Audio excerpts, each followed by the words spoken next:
Ever heard about the story of Leah Sharibu? Well, when we talk about insecurity and abduction facing children, most times we don't get to put a name or face to those cases. Leah Sharibu is one child whose name and face we know, and whose story is so disheartening, even more so with the recent news that broke, and we will share it with you after this break. This is the story of the week. We will be right back.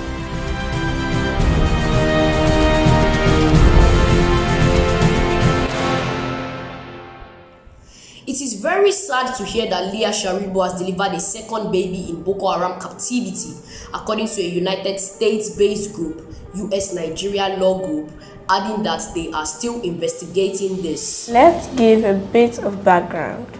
Over 100 schoolgirls were abducted by the Boko Haram terrorist group on the 19th of February 2018 at 5:30 p.m. from the Government Girls Science and Technical College GGSTC, Dapchi, Yobe State. Leah, who was 14 at the time of the kidnap, has now spent 3 years in captivity.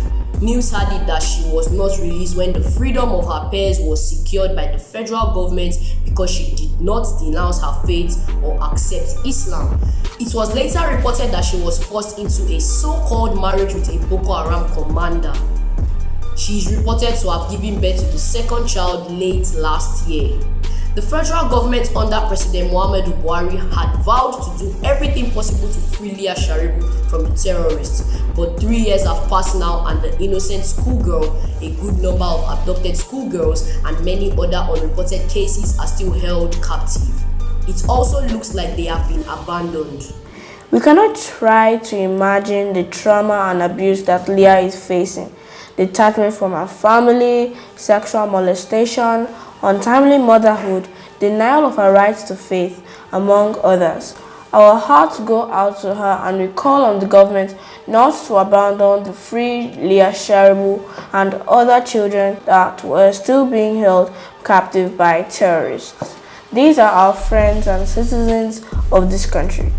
Before we go, we'll be sharing the story of the unrest going on in the Kwara State of Nigeria over the issue of hijab wearing in Christian grant-aided mission schools.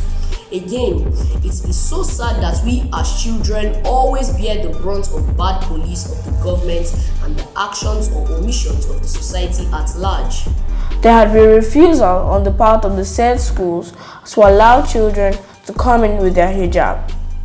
The government, however, claims that these schools are now government-owned after the courts ruled so in 2019, though they still keep their missionary names, so therefore Muslim students should be allowed to wear their veils. A report by the Nation's newspaper, Nigeria, indicates that this crisis over hijab wearing in Christian grant-aided mission schools turned violent on Monday, March 22nd in Ilorin, the Kwara State capital.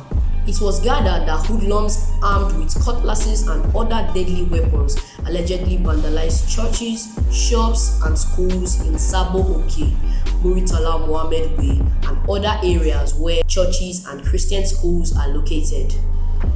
According to this report, the situation caused residents of the areas to be afraid.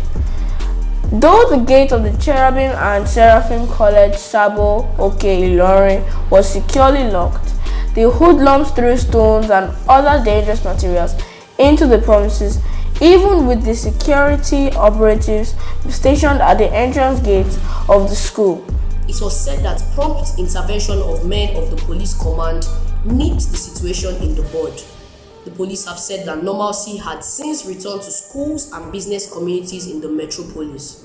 We are sure the children of the schools are terrified, and it's even worse that their academics have been disrupted. It is important to note that our concern today is more on the safety and security of our precious friends in Kwara State than the politicized issue of hijab wearing. It is in view of this that we call on the Kwara State government and all concerned to take careful steps aimed at securing a friendly and protective environment for our friends in Kwara State so that they can continue their education. We state here that the number one responsibility of the government and the school authorities when it comes to education is to secure a friendly and protective environment for the pupils and students.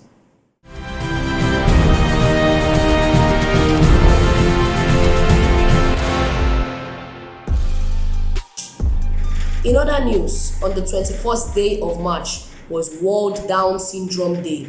We use this medium to advocate for the rights and inclusion of our friends who are differently abled in social protection and all. Remember, you can be part of the Save You Club, where they learn how to play your roles in your personal safety and self-protection by living responsibly as precious young stars. Don't forget to keep safe and follow all general hygiene and safety measures, particularly concerning the COVID-19 pandemic.